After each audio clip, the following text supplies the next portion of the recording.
Okay, so got this new guy in. Apparently, he's got years of experience doing HVAC. This is the dryer vent I had to redo. Okay, taped together like it's supposed to. Ran over, all in hard pipe. This guy with all this experience. This is the pipe he put in. I had to tear it out because he put screws. But check this out.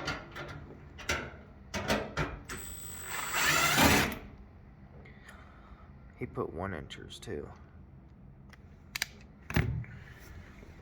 And he flexed the back half of it. So yeah.